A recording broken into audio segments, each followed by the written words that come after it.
Arvoisa herra tasavallan presidentti, rouva Jenni Haukio, hyvää itsenäisyyspäivää. Oikein hyvää itsenäisyyspäivää teille.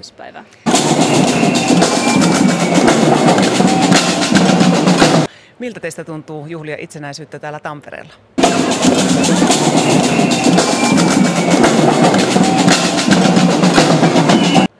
Tuntuu oikein kivalta.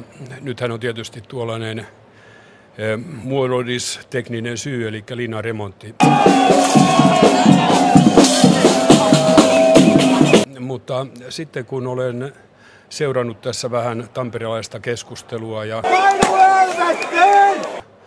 tänäänkin jonkun verran silmäillyt ympärilleni ja kuullut ilotulituspauketta, niin näyttää, että täällä todellakin otetaan hartaasti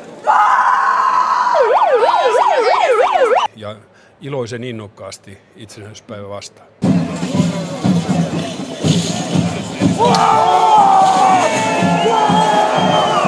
Herra tasavallan presidentti, rouva Haukio, kiitoksia haastattelusta ja oikein mukavaa juhlailtaa.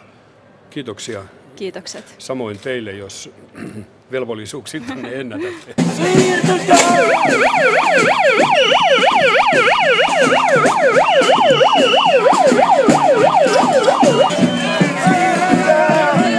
Paska!